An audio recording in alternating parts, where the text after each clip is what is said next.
circuit for their final landing.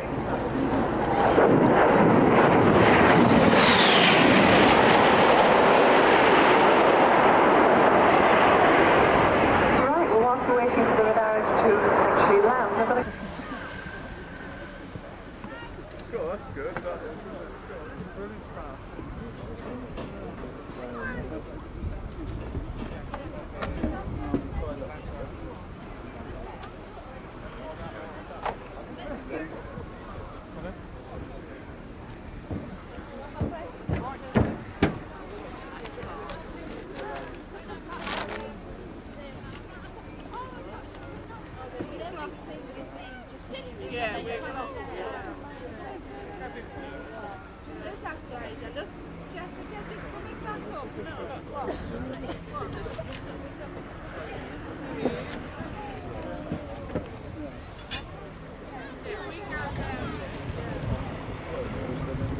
So there we see an Airshow, the chipmunk, kicking off the glider, glider is up, just, unstick, and the chipmunk. As the glider going to do high or low position, the pilot has to select the best glide like that, and it looks like the top of fire for the way to the chipmunk. In many ways the launching glider is important. Or thereabouts. You can see the two Lynx now moving out over the airfield, well packed with people who have this rather bizarre preoccupation with stepping out of perfectly serviceable aeroplanes and helicopters that I've never really understood. But those Lynx will take a little while to get up to altitude. When they're up there, we'll tell you at least those are the team members on whom we have the mild. And obviously, as always on these occasions, the first indication that things are about to happen is you will see the smoke. He's an army pilot. Fine. When he comes around like that. Stay down, Dad. Stay down.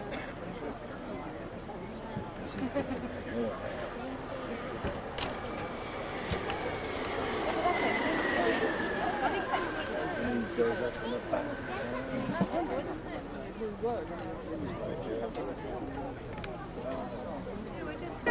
And the team will then perform a series of manoeuvres as they come down towards the airfield, showing you just how steerable these canopies are. Invariably, you will see one or two lead canopies, parachutes forming a line thing, and one jumper stands on the shoulders of another, making great. Number 11, and that's as far as we can go on the list, is Sergeant Roger Woods, flying for the last 5 years, flying instructor here at Middle Wallop, and he's another one with 1,800 hours. So there you are, ladies and gentlemen, that's at least 11 of the 14 or so that are due to depart these Lynx, or whatever the collective name for Lynx is. I'm sure it's something like that, so look up and watch for that marker to come out from the lead Lynx.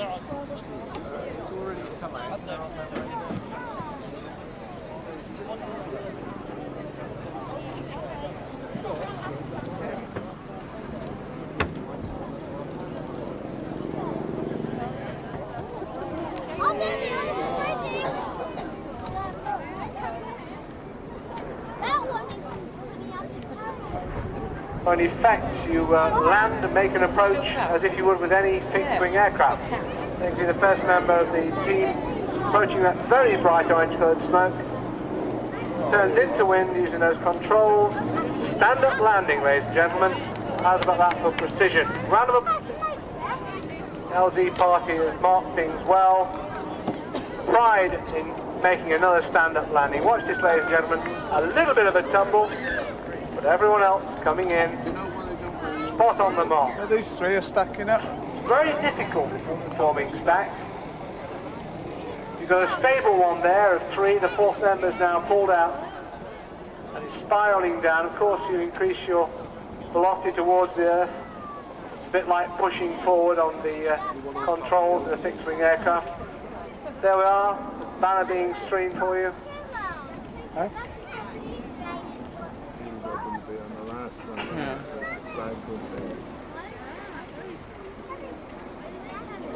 A lovely stable stack. There are three canopies.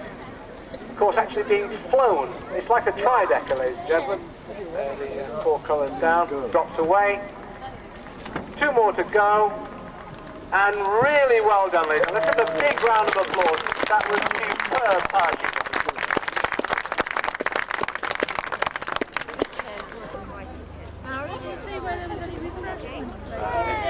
Look to the right, ladies and gentlemen, just to complete the set piece. The 2 Lynx jump ships running from the right.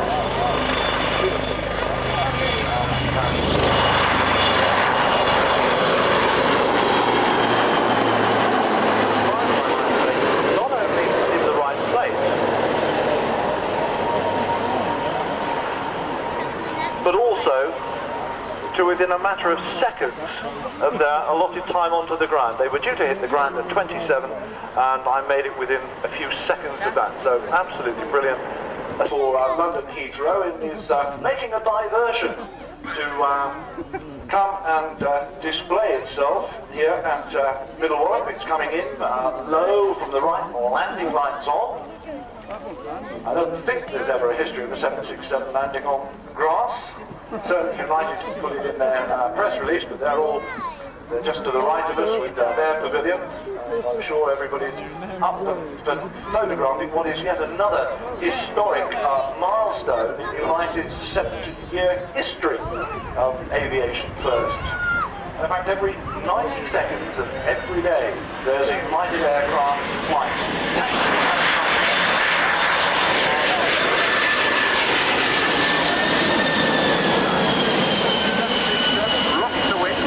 Welcome, Captain.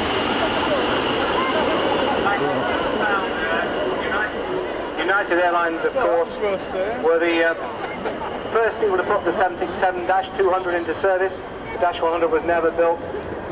Marvellous, marvellous aircraft. I've personally flown in 767s into Africa and other places. Ideally suited for the United route structure. Indeed, the very museum airfield and brought in United Airlines marking, ladies and gentlemen. And all I can say is that particular aircraft is a worthy progenitor of this 767. Now coming up, power coming on. Ladies and gentlemen, this great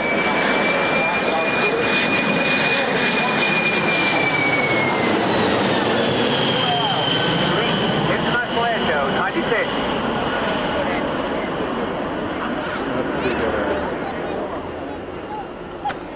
Exits are showing the manoeuvrability of this aircraft, nose up, and I'm sure that the passengers of that aircraft enjoyed, the passengers and crew I should say, on board that aircraft enjoyed this visit to International Airshow at Middle Wallop as much as we did.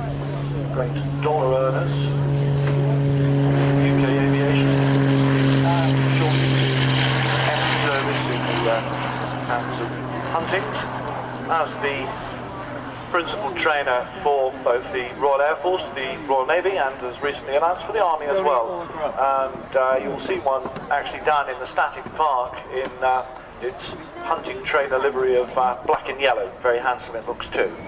This is the flight demonstrator, just going out to, if the schedule is being followed, normally we understand, from behind, swinging in, round from the left, is the string bag. Ladies and gentlemen, most Swordfish were not built by the parent company. Ferries were very, very over-occupied, shall we say, with production of Fairey Fulmar fighters and prototype work on what became the Firefly. So this aircraft, as many others, was built under subcontract by Blackburn. These were colloquially known as Blackburn. But look at that slightly fine out there. What are Blackfish? A very tight turn indeed. I think we're receiving almost an aerobatic accolade for this aircraft, the way it's going. The Swordfish attack at Taranto in 1940.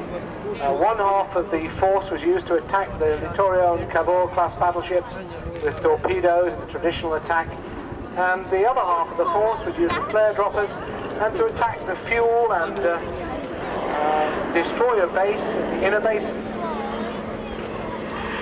you just take a look at these highlights from the career of this marvellous old aeroplane. The 11th of April 1940, from the carrier Furious, it launched the first ever coordinated aerial torpedo attack in history.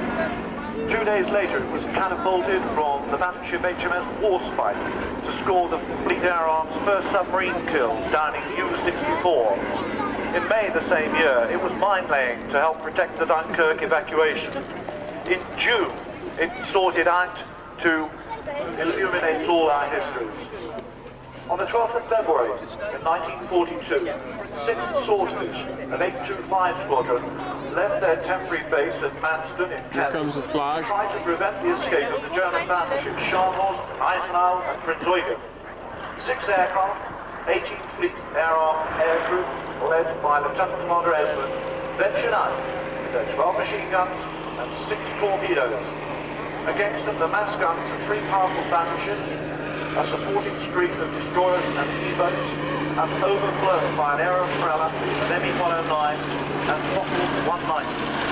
Not surprisingly, the outcome was rarely in doubt, but the gallant attack was pressed home in the face of a solid wall of high explosives and cannon fire.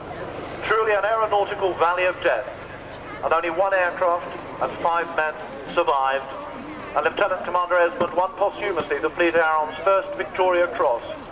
Small wonder that the stringback, white ensign and all, has earned its place in aviation history books. One of the great things about commentary books, they're very nice to sit in. They don't have 180 degrees in all directions. But we know he's out there somewhere, ladies and gentlemen.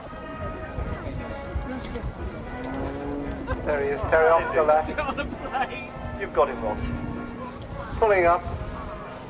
Very, very nice look. Showing the sedate lines of the Actions to suit exactly the training syllabus that is required by any operator.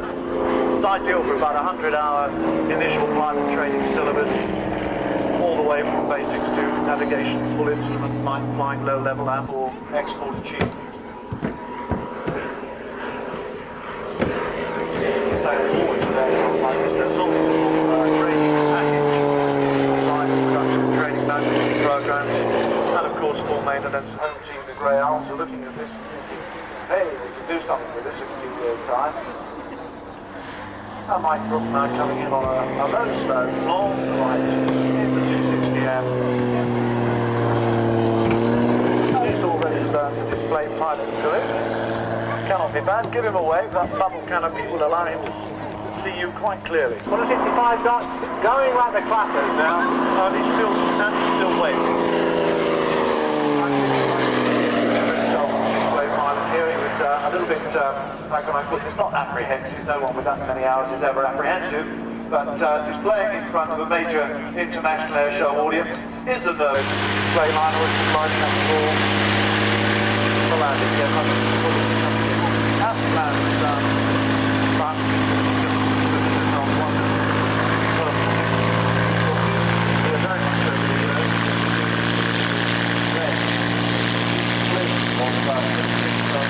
Long style canopy. And it has slate grey and dark green World War II style camouflage. And there's Yugoslav stars were seen on Hurricanes and Mustangs and Thunderbolts. Back across the wall and coast wall of ME-200 aircraft floating in the sky.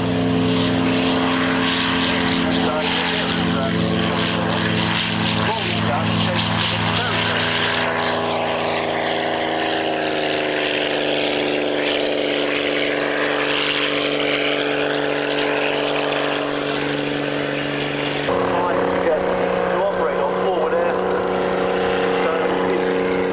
very, got a very rugged and robust agricultural kind of construction. More experience, rocket tires, no problem. Carries a fixed armament when required. 2 machine guns, carry 2x24 air surface rocket bullets, carry a bomb load of right about 330 in various configurations and personnel and high explosives. And it will pack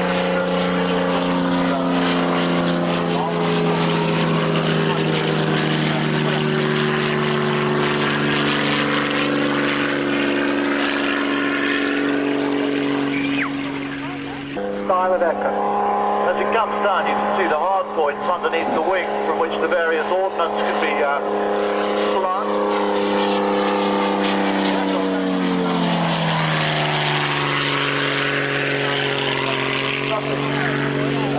He's got another rather unusual aircraft under some refits in the centre. They're currently rebuilding that. Indeed, if you are looking for a programme on the appropriate page, which is happening to be page 65, you'll see we give details of how you can wish to join in that piece of preservation. Here it comes now.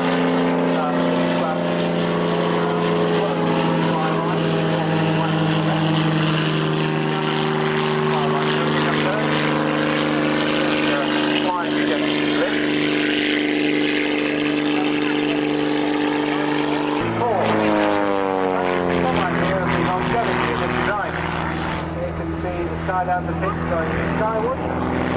Lovely torque roll there. Engine holding it, falling back with its own smoke. Superbly executed, very difficult to do. Hit special, many mistakes falling away there. Fully inverted oil and fuel system, enabling everything. Many years yet, particularly with new teams like Skydancer taking some hold of them.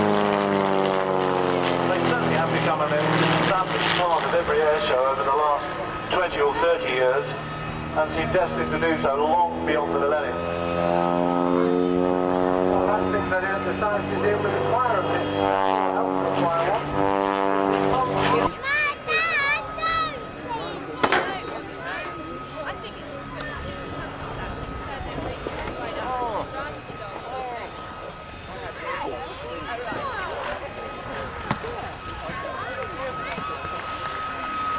And indeed, Clive just blowing the last of the... And flying the turn. Gary Waterfall. Taxiing the GR7 out.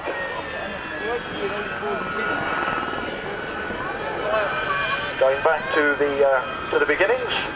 Gary was a member of his school's combined cadet force and undertook a flying scholarship at Wickerby at the age of 17, then joining the Royal Air Force and did his initial training at Cranwell and remained at Cranwell for basics on the dear old Jet Provost, and then went to Valley before completing his hawk flying at the Tactical Weapons Unit at Chivener, from whence he went on to the Harrier and to 333 Ops Conversion Unit, now 20 Squadron at RAF Wittering. Posted then to 3F at Gütersloh, giving a presence out in northern Iran.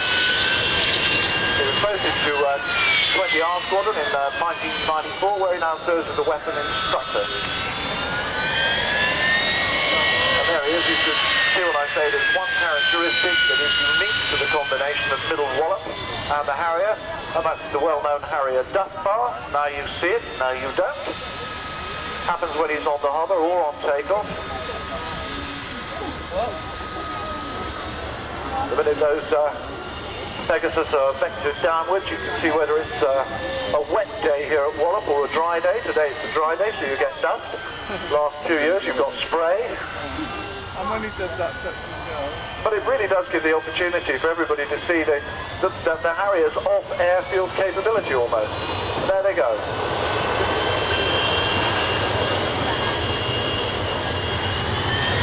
Pegasus winding up to about 3,500 pounds.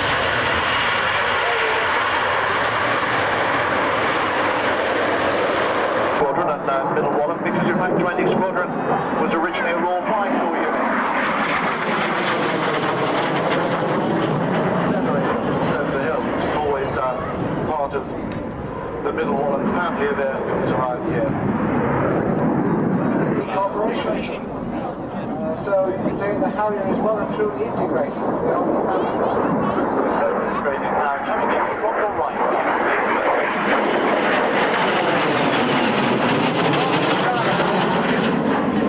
US and German and British pilots. And from the left, here we go again.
The Anushka, the marvellous old AS2 biplane Eagles.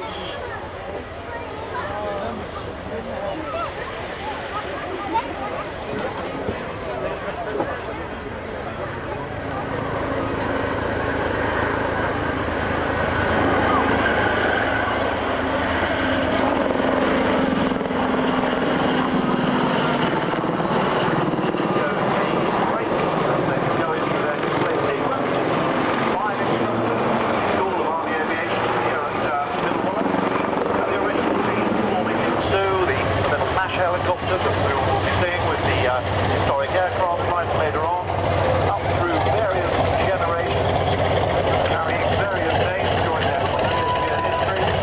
Eagles, Army, Sparrow, Sioux, Gazelle, Lynx, Skunk, and even the Army historic fixed-wing Austers and Beaver.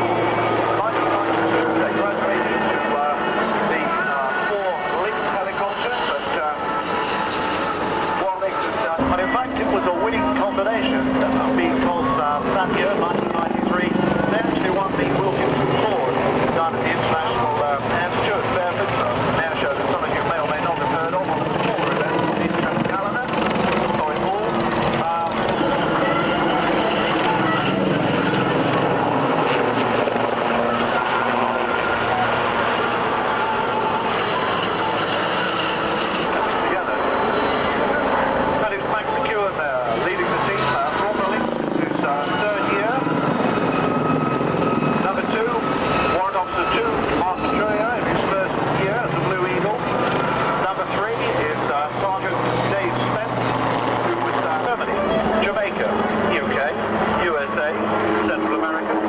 North Africa, East Africa, Falkland, Oman, Hong Kong, Brunei, Australia, Norway, Belgium, Holland, France, Saudi Arabia, Kuwait, Georgia, Bosnia, Northern Ireland, Aden, and South Yemen. And they've been granted campaign medals for Bosnia, Gulf War, Falklands, and Aden, and have done 36 tours in Northern Ireland.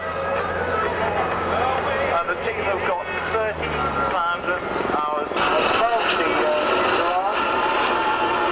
And one crowd centre as Lynx leads in, the main pair of gazelles coming in straight at you, landing lights on. A nice photo coming up. As they pull up. Hang on the roses, noses down.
running in from the left then, ladies and gentlemen. The AN2 has exhibiting some of its, shall we say, faster characteristics.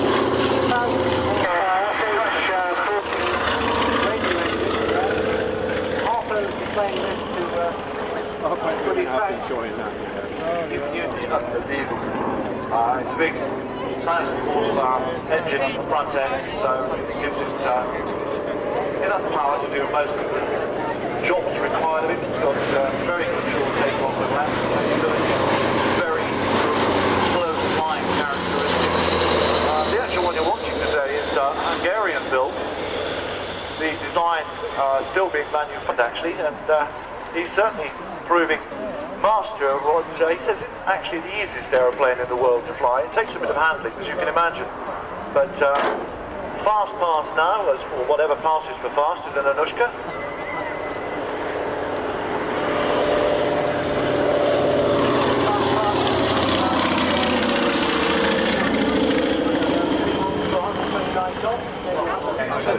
Probably come out with an AN2. Such is the nature of the beast. After bringing her in now on a slow and slightly high level, you can almost fly this aircraft backwards. 25, 30 mile an hour forward speed. Now we're flying for station at Rentham, just north of Cirencester there. Home also at the Crunches and the Squadron Fox Big Foreman. And there, a nice approach towards the side and then swinging that big line plane out of work.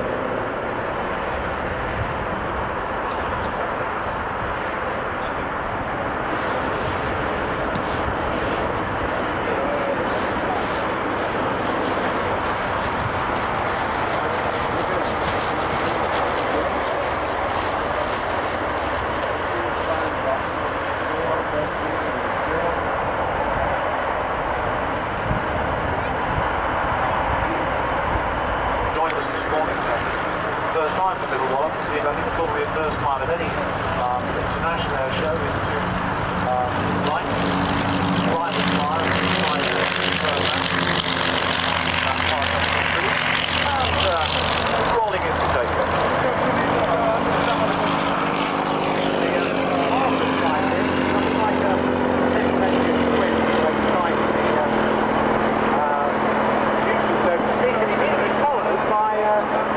Younger and smaller brother. Yes, no less than 3 Albus trainers.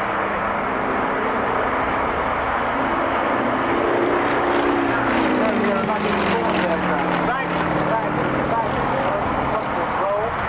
Clyde, by the way, is attributed by John to an 83-bladed propeller, which he's had fitted. Power comes from a 360 horsepower BMKB.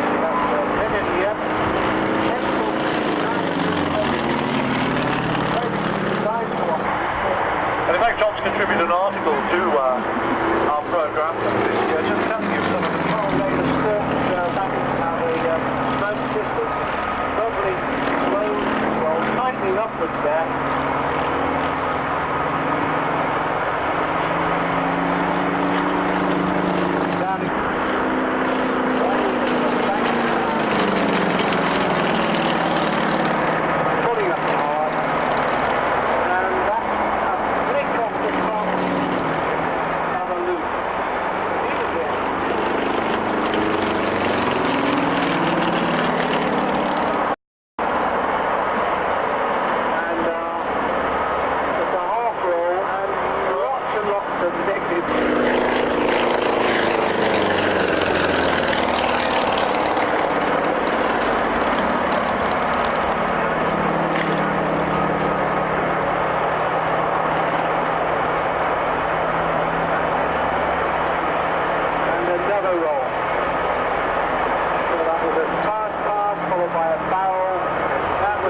Impressive aerobatic displays I've seen this season. Yes.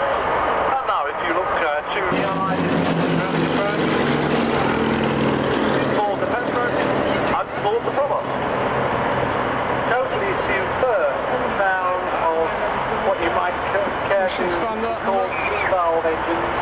absolutely marvellous engines, courtesy of Wallop Coventry.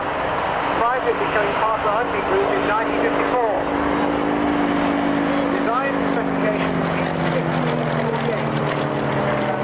That of course was the RAS requirements for what became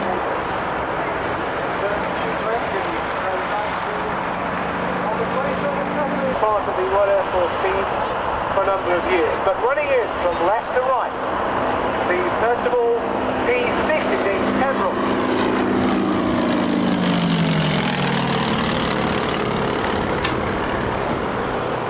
The Percival Pembroke first flew in November 1952, and an aerial photography aircraft.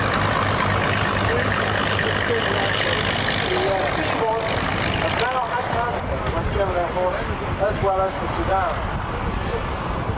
Engine for the armies Mark 127 in this case, pushing out between 540 and 560 horsepower side. Wingspan is impressive 64 feet. Nearly as big as the Aviation, the M2, and looking to your right, ladies and gentlemen, excellent first traffic opportunity and wildlife information. System brother, the big brother, the Pembroke. Speed of the Pembroke's in crash 2 miles. And definitely awful cracker with the armoured gallery. Coming back towards the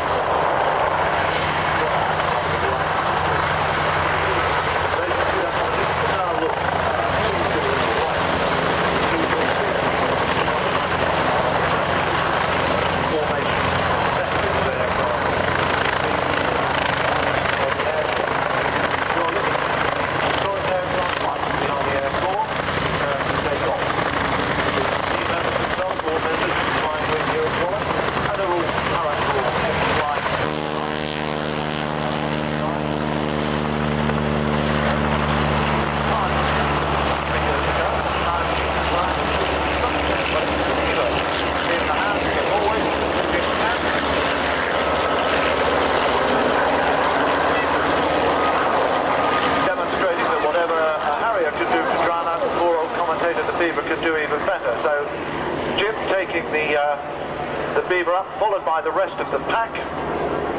He's another retired pilot, normally employed teaching the Islander pilots here at the school. And it's the rugged old Beaver displaying first. Marvellous piece of de Havilland Canada engineering. Bags of power, the aircraft designed very much for bush operations in Canada. General purpose, either passenger or freight lifter, has a remarkably good short takeoff and landing capability. You can get in and out of almost any suitable clearing. And obviously with that it was a very, very attractive airplane for the Army Air Corps to take for both liaison and for forward supply. The role of the Army Air Corps, shall we say, that generation. We have the Auster running in, flanked by the Bell 47 Sioux and by the Skeeter. Well, towards you, the two turbine helicopters. The Beaver crossing from the right, just to prove anything the Eagles can do, Historic can do just as well. Very, very good camera opportunity for today. And it will be the start on the Alouette to display next. Mistress of the Gazelle. His first season with the team. And the Alouette coming in from the left. It's flown by Chris Naylor recently.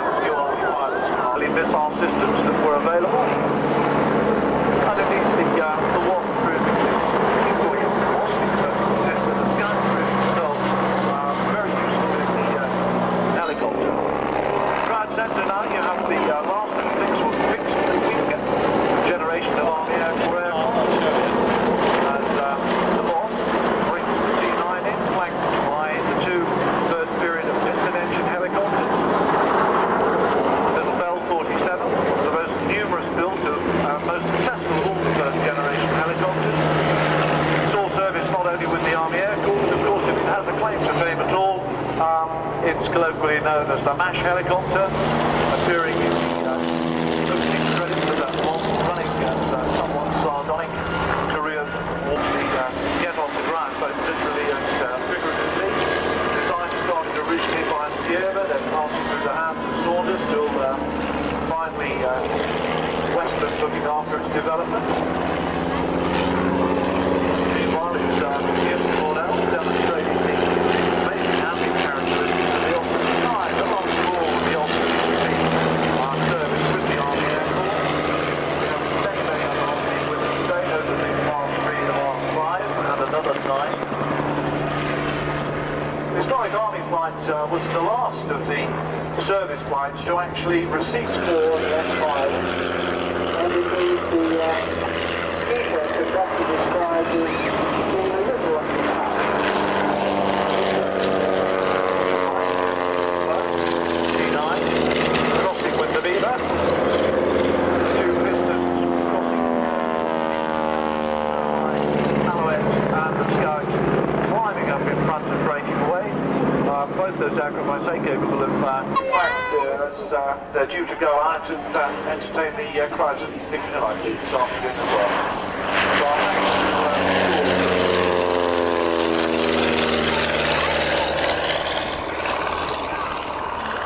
Somebody said I called it a T9. I mean, of course, an AOP9. Slip of the tongue, it's after lunch. Watch for one aircraft to go over into mirror formation. Ladies and gentlemen, the 1996 Rover Group aerobatic team.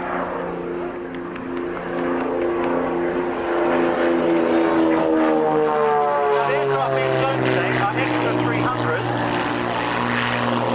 These are a dedicated competition aerobatic aeroplane, powered by a 300 horsepower Lycoming engine.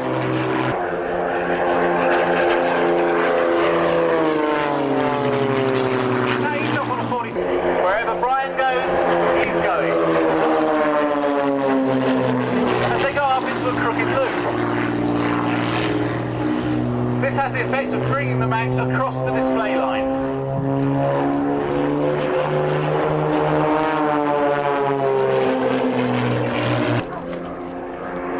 Now camera's ready again for the rolling brake. Number 2 separates out, Brian goes up for a taut roll.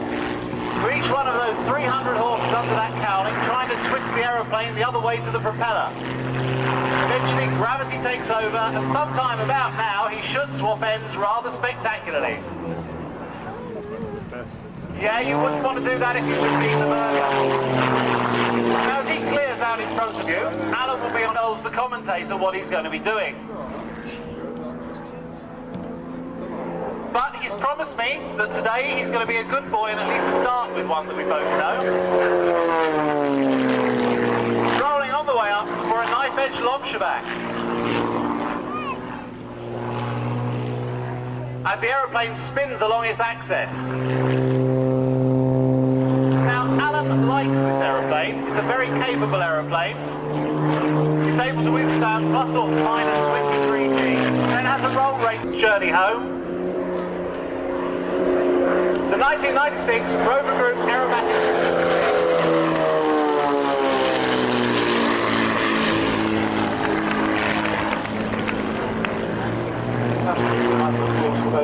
Terminator specification G1835, which, believe it or not, actually called for a general reconnaissance aircraft for coastal command. Almost direct competition with the Avro pressed into service or just simply neglected with the rundown of civilian work. Because if you look at the civil registers, 20 years of the World War after the types of still over 100. And a lot of them were being used as executive transports by that time, as well as the sort of Lynx markings. The DH-89 suffers from a terrible fault. It's a design fault. It's called, well, ageism really, I suppose. Nothing to do with the age of the aircraft.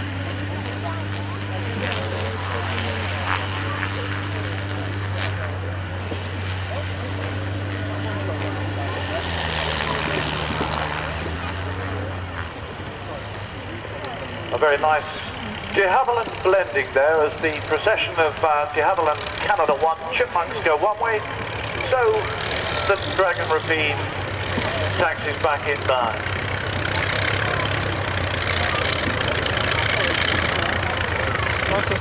I agree with Andy. 50 years, of course, of chipmunk. 50 years of chipmunk. Absolutely.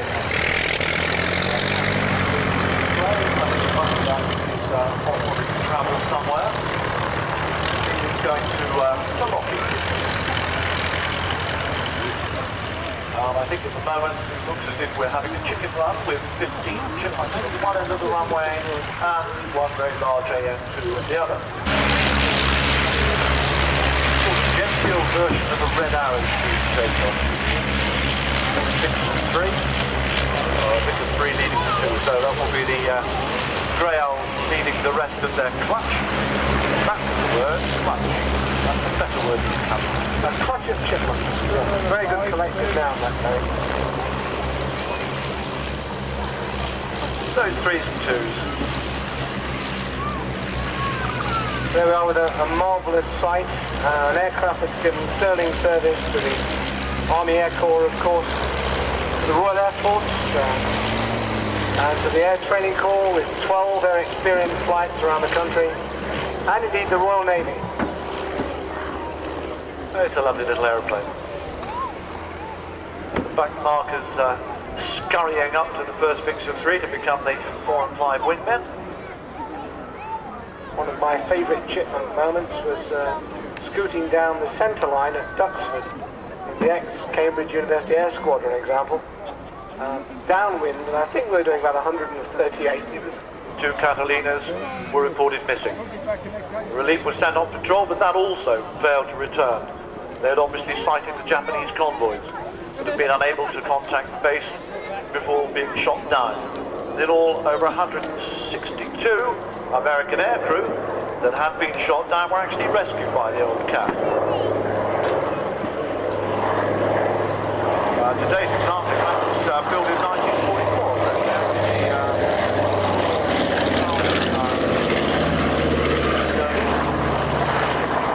so non-radio, and one has to hand it not only to the Catalina but to the navigators who managed by pure dead reckoning and in the pitch dark to even find Australia. You find it difficult to find an airfield, never mind continent in the dark. And here she comes, low from the left, floats down, gear up.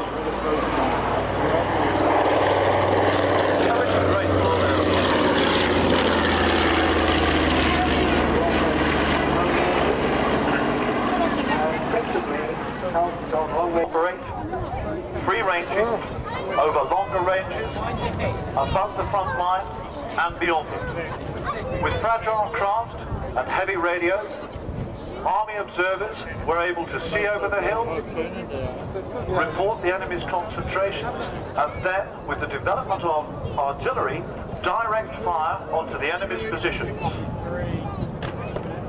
In the Second World War, these traditions were again no longer just observing other people's guns, but capable of battlefield interdiction, as they demonstrated in the Falklands and in the Gulf. The aircraft shortly to be joined even more by the first ever true attack helicopter, because as the millennium approaches, so does the Apache. And we reckon out there are somewhere in the region of 80,000 shaft horsepower. And Middle Wallop International Airshow 1996, we present the Army Air Corps, we present the massed approach.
It is actually the birthday boys themselves, the 15 chipmunks, led by the 5 of the Grey Owls, our home team, and all from the basic fixed wing training establishment here at Middle Wallop. Coming down, basking in the sunshine. 3 shallow bits of 5. 50 years young, bless her dear old heart. Lord knows how many pilots she's contributed to the armed forces as they go into their bright starboard. Flying together, centre group racing in front of 3 of 9 beneath posh teams down to our right.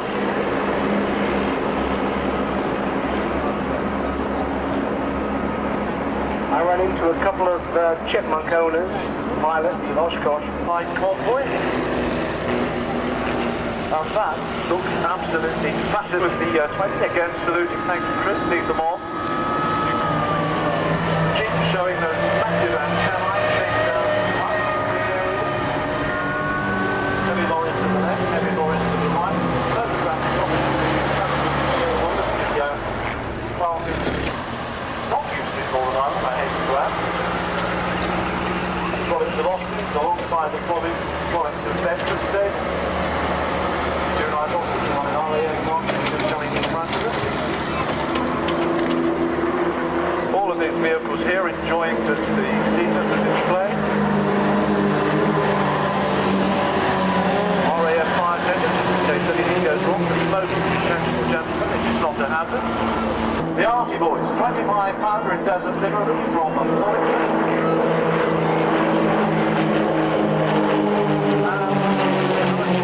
25 pounder from Fort Nelson. You'll be seeing both those guns in action with the military Auster flight at a later date. Like mid-afternoon. Sometimes 25 towed by the quad, which we saw, sometimes towed by light 1.5 hundredweight. Vampires based in the UK for display purposes. And now you see the Falcons running in again on the B-axis towards the presence enclosure. I dare say we're going to pull up and an opposition brake. That's the first, followed by launch back by the leader. And that was amazing. That would be. And we had opposition stall turns there, running in numbers 2 and 3 towards each other. Nicely snapping on the centre line. And running in from your left to right. Pulling up hard, and it looks like, yes, it's a little break. Being followed by 3. Very, very quickly. You can see the drop wash effectively positioning on 2 and 3. Some 5 fixed forward guns and 1 movable vehicle in the turret. Powered by Bristol Mercury radial engines. I can only say that it took 22 engines to build up 2 flight services on Mercury. would Major O'Brien, Nick O'Brien, candidate for restoration. And it took many years of hard work and effort. As I said, 22 scrap Mercury engines were put together to give 2 flight-worthy examples. There you can see as it flies by the Bristol Blenheim. It's being handled gently today, capable of approximately 295 miles per hour. After the Mark I came the Mark IV. This is representative of that type. And you can recognise the one from the 4 quite easily, since it has a much longer nose and a very, very unusual groove off the top facing. This was the stop, and VCs were won in Blenheims, both in European theatre operation and in Birmingham. Indeed, Wing Commander Edwards got a VC on a Blenheim for a low-level attack over Holland. The ride back trained yards and yards and yards of telephone cable. His bombs had been seen to fall on target, and debris rose to over 200 feet higher than the Blenheim was flying at the time. It ended up being a high-level bomber with oxygen equipment and special other bombing equipment and a new Fraser-Nash rear turret. This was not a success, however, and when they appeared finally in the North African skies, they were hacked to pieces by the Axis fighters. It's a long way off. Just about past about everybody else I've done on his penultimate season. Let's just look and listen, first of all, to these two outstanding aircraft flying in tribute to all who served with the Royal Air Force in the war. 19 in there, split 19. Yeah.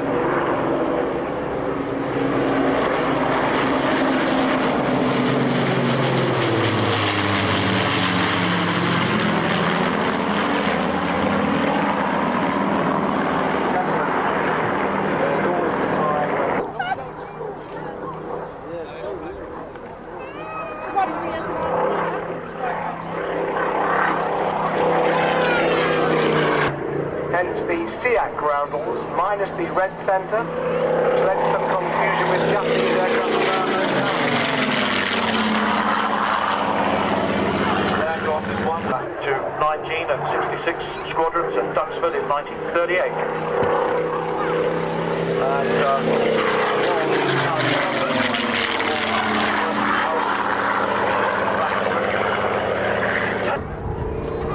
Troop concentrations, naval targets, and the normal run-of-the-mill Targets, sometimes shot down by gunfire, sometimes easily wing-tipped and turned over. They also were the first aircraft to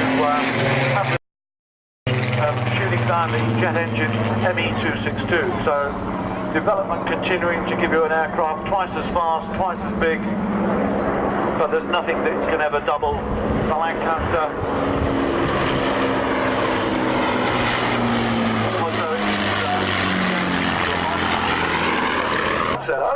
Oh boy, what an aeroplane. What a piece of aeroplane. Little did they know, even in their enthusiasm then, the enormous contribution that the Lancaster would make. It was possibly the world's first strategic aircraft.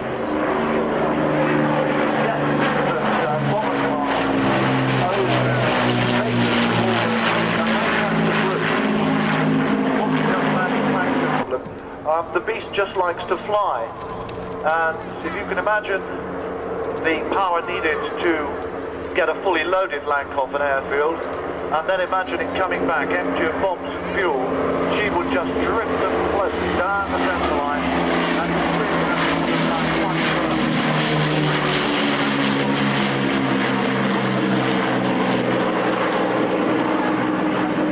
displayed by the back of the memorial flag, obviously a fighter who's joining up now in Lancaster.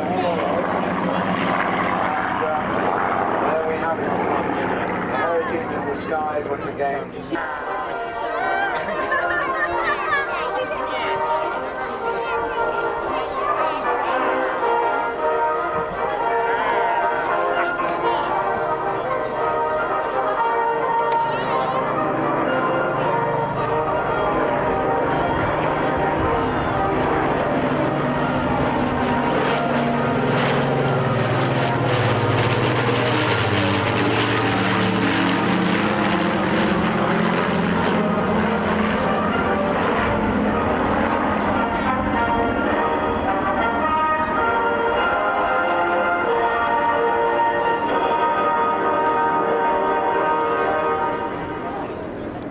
Ladies and gentlemen, the biggest tribute we can give to them is to just be silent. And if you look, crowd front, we welcome the home team, the Grey Owls. 5 legendary Commander Chaz Boyer. They will show you a demonstration of that graceful and elegant Saturday afternoon sunshine flying.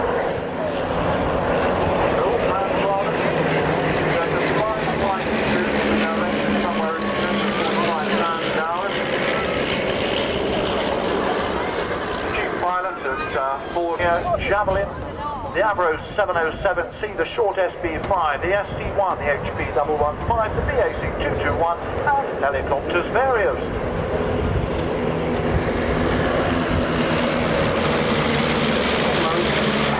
Designed, as you know, by Harrier.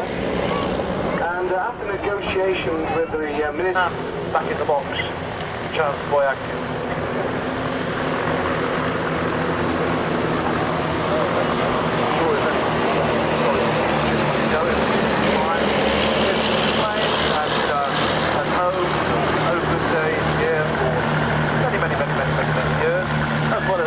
Creating our presence at Little Wallop Challenge. There's Philip, Charles, Andrew, and Michael of Kent.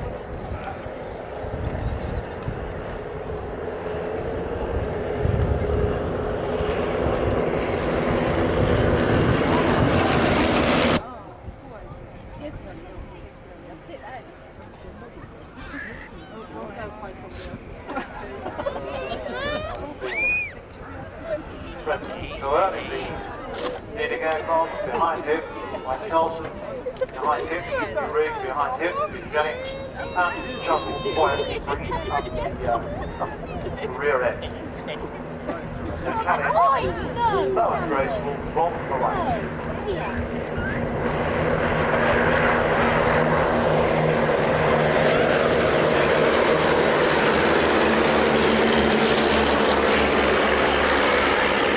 Lovely break in front of the posh seats.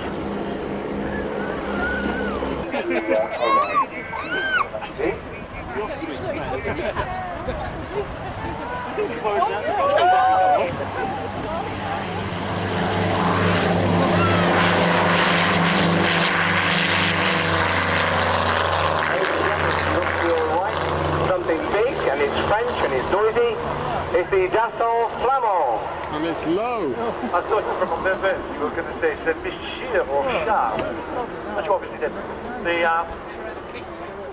Flamand is not on yet. She's just taking on to move into the hold. I'd slipped the program a little bit because somewhere around about this slot.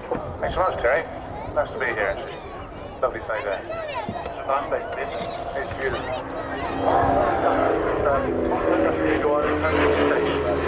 Bit of grass. Bit of grass, bit of sea, yeah.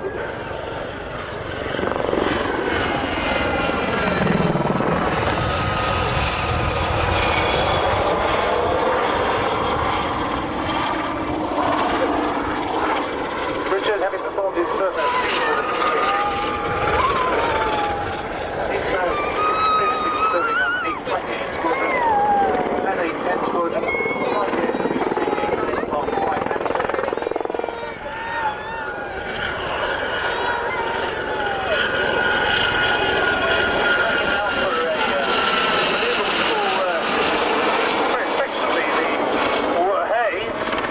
As he goes over the top of this and comes out, he's saying, "Wah-hey!"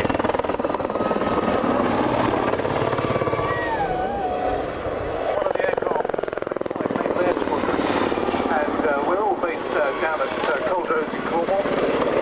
And our job, all the pilots and squadron instructors, our job is to teach the baby Royal Navy pilot to fly helicopters in toto. Stage where they can move on to Lynx, Sea Kings, both the Commando and the ASW role. They fly some 80 hours on the Gazelle, and at the end of which we slap a set of wings in their arm to make it work even harder.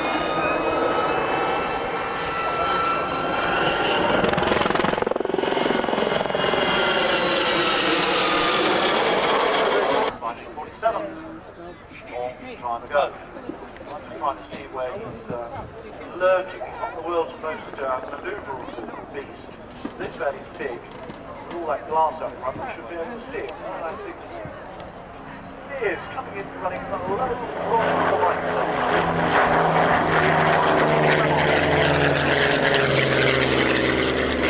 There we are, ladies and gentlemen. As Terry said, this aircraft was saved by a miracle. It was destined, as the last of its type, to be burnt with the engines running as a fire exercise. Unfortunately, he was snapped up by the memorial flight best through to the Fugger Magister. He's a former instructor on Flamands at Avord, and he has over 800 hours on type. The co-pilot today is Alain Vallée, the memorial flight president, and he's a serving French Air Force pilot. If you look, centre line, the Flamand pulls hard right. The similarity I was trying to point out, lots of training navigators and bomb aimers, and the Flamand was produced in very many versions. The light transport has navigators, MD311 was produced as a version for training bomb aimers. Students from the Flamand schools would have gone on to in French Air Force service. But it really was, it was a long-lived old beast, because in fact, trained crews from the days of contemporary piston engine aircraft, right up to the end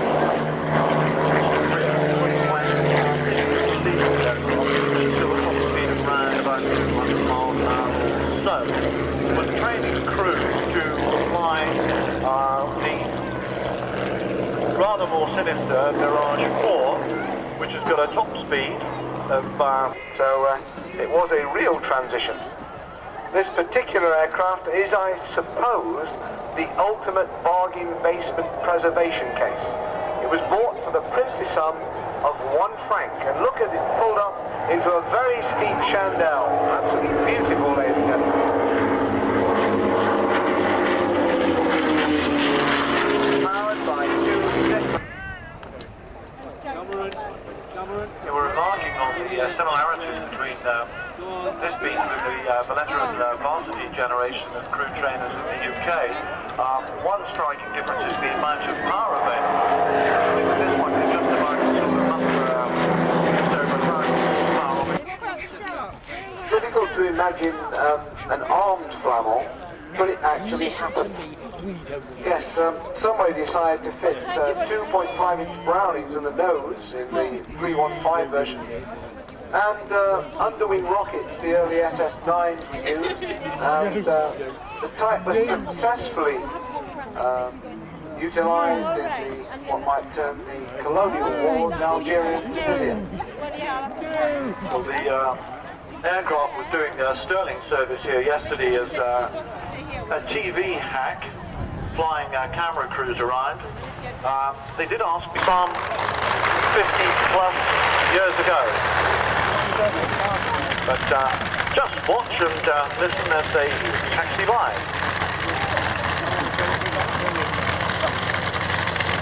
There's a great contrast between the Merlin engine Mark 9 and the measure slip there in the best range. Largely swept volume.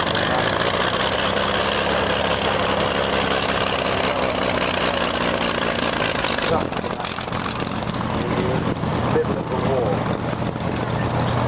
One of the things for those of you that do videos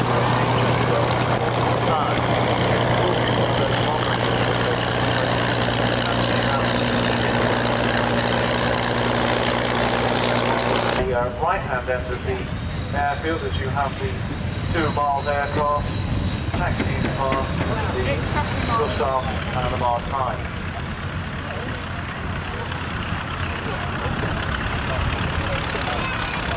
Interesting contrasting camouflage of the two fighters, British and German.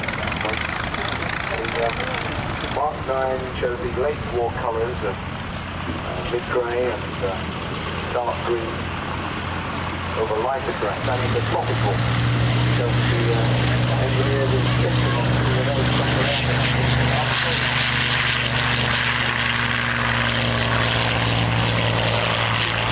Laid out on the nose.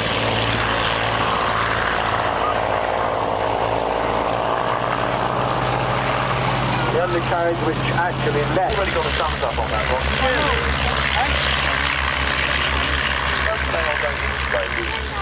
Very good. What's that? First, second half? How long to go?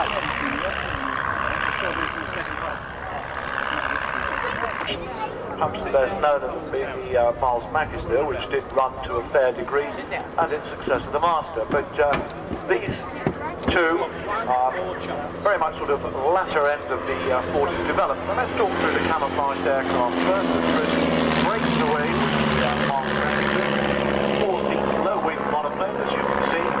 Was initially intended in the design sequence as a civilian aircraft, but it was converted and taken up to meet a wartime specification. RG-333, his personal aircraft, flown by Flight Lieutenant Trevor Martin from Royal Air Force, operating out of Flatbush, and enabling the General to keep in touch with his forces, the 21 Army Group here in the UK before the base. And then subsequently flying on a small arms by a case of the ditch. The General restrained himself from getting out of the aeroplane, gunned the engine, and using the messenger's incredible short takeoff. Probably that was the shortest takeoff running ever did. Disappeared back to Flatbush at a high rate of knots. When they got back, the riggers back there found that the whole of the rear end of the fuselage and the fins and rudders were quite liberally sprinkled with little round holes. But the Gemini development of it is a civilian follow-up. So Ross, talk us through Fred Dunkley's machine. Well, yes, as you said, Terry, the Gemini took the messenger fuselage to the 26. However, with a fixed landing gear, you pretty soon realised that if you put two 100 horsepower engines in this airframe and left the landing gear fixed, you weren't going to get much of a performance. However, when they cleaned the airframe up and put retractable landing gear in, you would realise that Miles actually had a winner.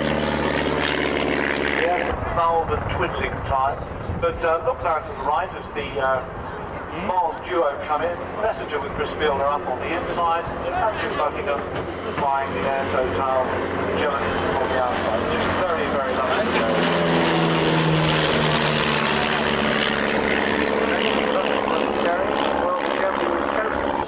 He didn't rang up and ordered another one. And if you look now, quite sensitive, you will see that the ME-109 and the Spitfire have just encountered each other. And our service part having a little wake each other up. They come in left and right. So we'll pass on this side. Can we take each other on? And his brake and the fight's on. Following the great German aviator of the First World War, he's going to try and get some up to the top of the ship. Always said, try to get tighter to your opponent and come at him out from the front and from behind whenever you have the chance. And that's just what the Spitfire's done. Beautifully there. Into a dumbbell now. Spitfire will try and get in on the back of the measures. You don't need very much, but side down, sun.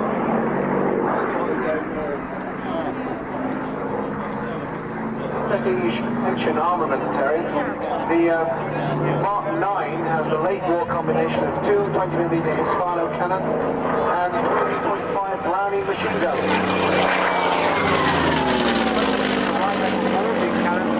Firing directly through the spinner, and two other countries can or two 12mm MG-131s in the wings.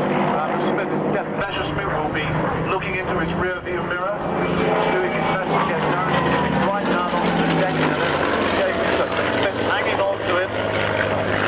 There'd certainly been a shatter of machine guns and a scatter of cartridge cases across the airfield.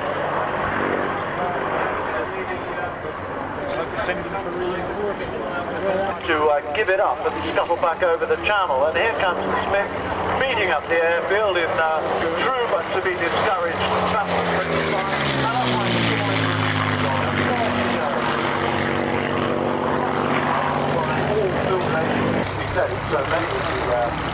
Here they come, in from right, coming down on a low path, 109 Gustav.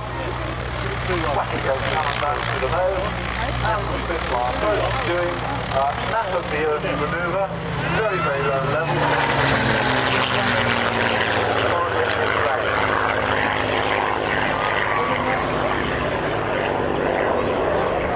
Bit 109, of course, is here courtesy of the opposition. The Royal Air Force undertook very accomplished pilot which is why he caught F4 UCAS many other world wars. Certainly the word for it. There are lots of nuclear air, but the black rank spent their weekends tumbling around the sky in aircraft older than they are. And certainly, to say in that, gusto is another word that can be used. The boss is quite heavy on the power setting. We're sharing conference seminar table with him. He presented a very erudite paper on the flying of this very aircraft, and I had to follow it with a talk on the preservation of airplanes. And I was waiting a little bit. It was a very difficult man to follow. They're the only fully aerobatic patrie in France, and as they modestly say, they compare with the best team in the world. Most of the display flown very, very close together. The separations are round about 2 meters. These aircraft moving through the sky at 450 kilometers per hour. That by my mathematics is somewhere in the region of 300, which is jolly fast, thank you very much. And they push through something like 150 displays to reach the leader and original former of the team, and the current Alpha jet.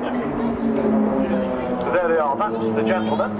And those are the aircraft, and I say they're round about 2 meters apart on these formation maneuvers. And when they go into the cross, they're quite generous because they actually split out to 5 meters apart. When you consider, Terry, that the wingspan of the cross DC-7 is 10 meters, it's only half a wingspan. So that is not a lot of room for error, but errors are something patrie do not make. In box or card formation, then. For watching brightly painted display aircraft like this. Still holding that very, very close separation for the leader's benefit. Pulling up now. But the tightness of that box, the wings of the two winged men are almost tucked in between trailing edge and tailplane on the leader of the number 4.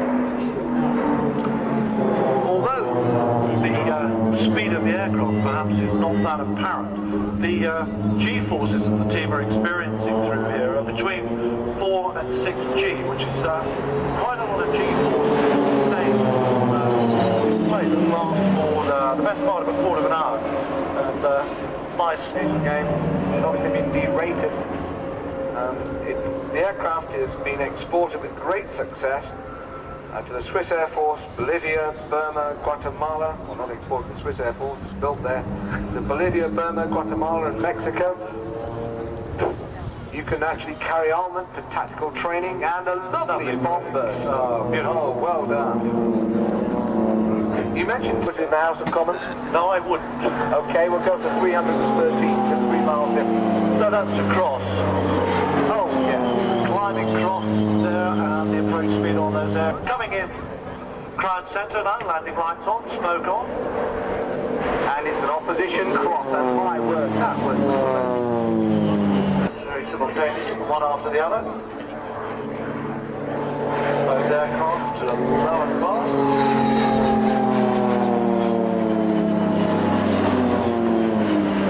We're into a roulette here, and straighten up. I dare say pull-ups coming at this stage. No break. And we've got a singleton established on the centre line. Singleton swinging round to take up his position, piling on the coals. Swinging up, and there's those rolls around the formation, marches they call it. Now that has to be, if your cameras are not turning now, I'll come back tomorrow. Absolutely brilliant. But just look at that stack. The precision on that stack is absolutely brilliant. The separation between the tops of those fins and rudders and the aircraft above measured in almost inches, shall I say centimetres. That stack was almost into the inverted. Down again. Turboprops, armament capability if required, and it's fighting hard for export orders against the Embraer, not sure the Tucano. Oh, beautiful. And of course, some trainers fall by the wayside. Pulling up now. Separation is very tight. Smoke on, and it looks like it's going to be a peel off. Yup, twizzle, 1, 2, 3. Separation coming out now as the formation breaks. And carbon pulling round hard. And holding that beautifully. And now watch airfield centre as the leader comes in.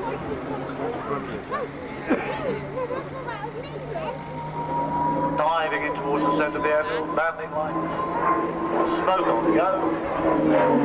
And that's a pile of G going on, and that's a vertical roll, just about 1.5 turns, holding it now in the vertical. And you don't see that happening to too many turboprop trainers, falling away in a tail slide. Very impressive. Look round now to your left. 3 aircraft quite literally stuck together with glue.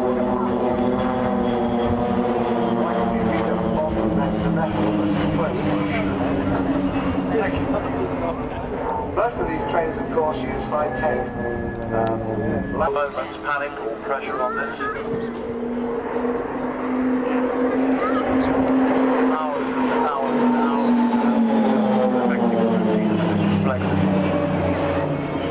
Flying sponsors benefit, the echoing blazon lower wing.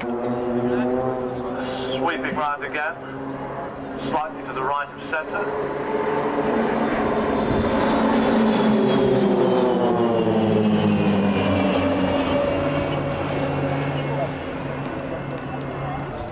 Towards airfield centre, you'll pick up the landing lights any second. There they are.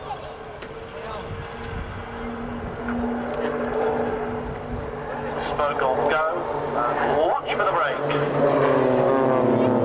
What's that brake? That one. Oh, the rest of the word.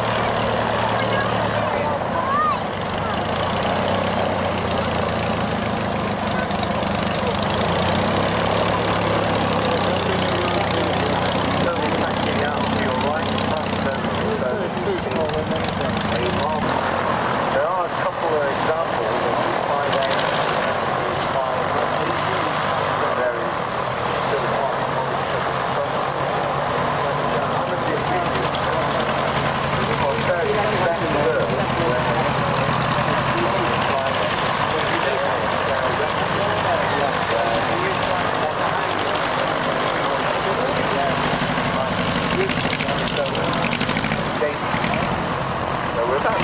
World War I.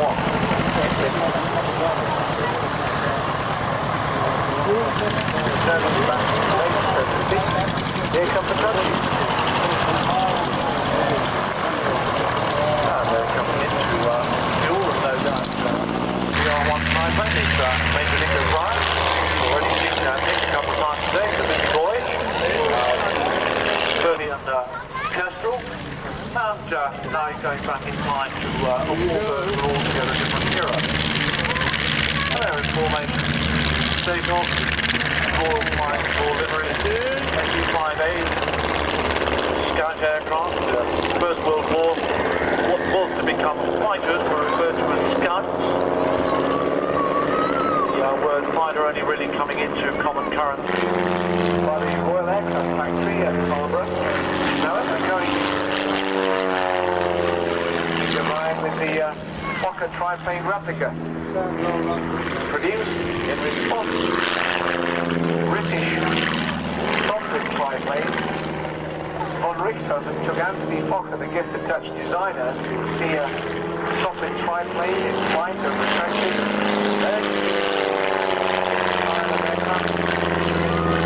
Very, very responsive control and its impressive rate of climb. Power came from an Oberrussel or the rotary engine. In case you're wondering why the Germans the Rhone engine, they had large captain stop. Jakob, he was staff of Führer of the Auster 16, of the 16th Squadron. Lieutenant Jakob, although not as famous as Mr. Meister Manfred von Richthofen, scoring pilot on the triplane in the Imperial German Air Force. And what's his name?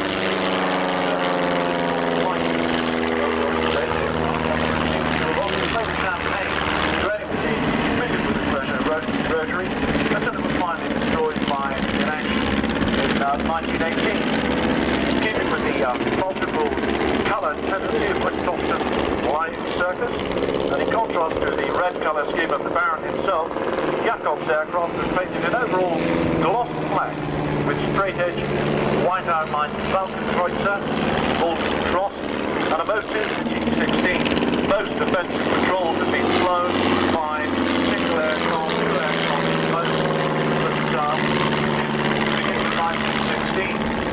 The Air Ministry tank don't waver, and keep your eye open behind you. It was an awful tendency while you were concentrating on your target, somebody else made you a target.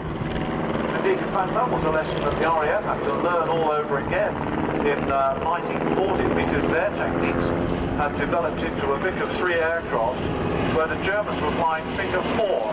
If you just put your hand up and extend it so that you have the middle finger protected by the index finger, both protected by the third finger, all three protected by the fourth finger, you'll see how effective that was. And oh dear, Lynx in trouble. Doug Gregory et al. With the SE-58s have in fact gone on his tail. There's a devastating burst gone in. The SE-58 is a useful fighting machine because it could not only fire forward, but it has an extra gun mounted on the top wing. And the SE-5s were extremely useful in getting underneath the opponent, the pilot then reaching up and putting in a squirt from underneath. Of course, you're talking about solid ammunition, 303 or 7.92 millimetres. It's the anniversary year of the epic battles on and above the Somme, an occasion where the Royal Flying Corps' activities were such that the commanders were able to say that we had totally denied compliance to the enemy, and the ground cooperation aircraft were unable to function, while our troops had been totally supported by all the intended activities. What a lovely formation, though. Not people do that before. The 3 SE-5As with the back Baron, Nick O'Brien, tucked in behind, and clearly having suffered no personal damage over the past. The aircraft has been military officer flight and truly better than qualified students to that, and down on Stephen White, who was just joined in the commentary. So we welcome him and one of our guest commentators as the 25-pounders swing round, the crew's lead out. The